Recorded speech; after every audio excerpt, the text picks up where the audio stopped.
Tenure, thanks for tuning in. So I did a ritual the other day, taking from the framework of the Golden Dawn and just kind of putting together my own ritual that kind of made sense to me. So it was like maybe 15 minutes, I'd say, at the most, if you really want to get into it and really take your time with each part. But you could probably slim it down to 10 minutes, but I'd say 15 to 20 is about as long as it's going to take. So whatever magical framework you use, even if it's outside the Golden Dawn, you can still apply it to this if you follow the basic principles.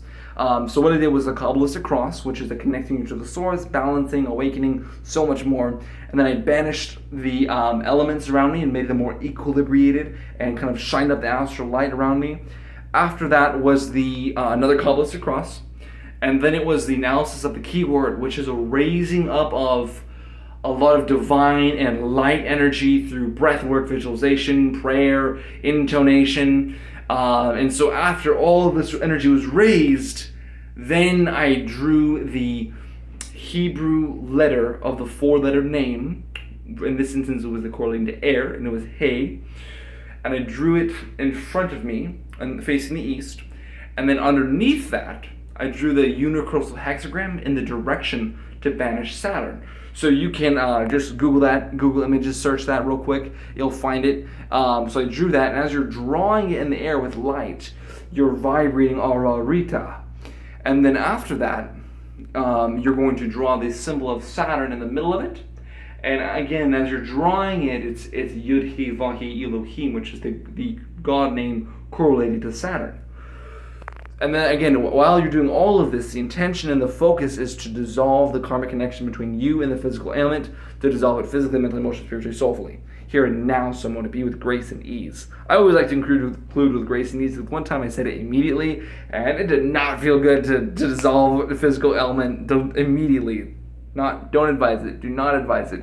So grace and ease, swiftly, immediately, I would just include the grace in there. A real important step. So after you have the Hebrew, the universal hexagram, and the symbol of Saturn all right in front of you, you're going to draw a line and face the south. And then you're doing the whole same thing. The Hebrew name, the Hebrew letter, Ararita with the universal hexagram, banishing Saturn, and the symbol of Saturn with the Yod-He, Vahi, Elohim in the center.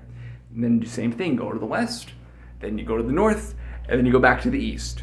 And then when you're standing in the center of your circle facing the east again, you're going to be visualizing the universal hexagram, the symbols, everything, and also the pentacles that you did in the lesser banishing ritual of the pentagram in the beginning of all this. So you're visualizing these brilliant stars, flaming white stars around you. You visualize the symbol, the planetary symbols, and then comes the fun part, the real fun part. You're going to target a specific area that you're trying to get rid of or dissolve. For me, I had a physical pain that was very serious, I'd say a year or two ago, for about 6 months. And then it started to wane after the course of a year, and now it's manageable but still very apparent. So it went from a level of, before it was a 7 out of 10 pain level. And after doing this ritual, it dropped down to like a 3 out of 10, instantly. So again, you're in the middle, you see the symbols, and what you're going to say in different words, if you'd like, is to dissolve this ailment or dissolve this discomfort physically and see it leave your body and exit out the symbols. Then go mentally, again, the same thing, emotionally, spiritually, soulfully, sending it out in all directions through all of the symbols. And then you say, here and now, so mote it be. Thank you, thank you, thank you. Always have gratitude. And then you're going to want to do another one to just kind of dissolve the karmic connection between you and whatever the ailment is. And right as I did that, again, went from a 7 out of 10 pain level down to 3. So I'd recommend, if you guys are struggling with something, you've tried other alternatives, give this a shot. Let me know how it goes. Of course, I wouldn't jump into this specific ritual if you haven't had preliminary exposure to the Golden Dawn or similar magical traditions. If this is your first time in magic, I wouldn't just hop right into this ritual. I would do other things first. Unless you pull cards and the cards say go for it, then go for it. But anyways, I hope this helps some of you out there. Let me know if you tried it or tried anything similar down in the comments. I really love reading your guys' feedback. This has been Theo. Thanks for tuning in.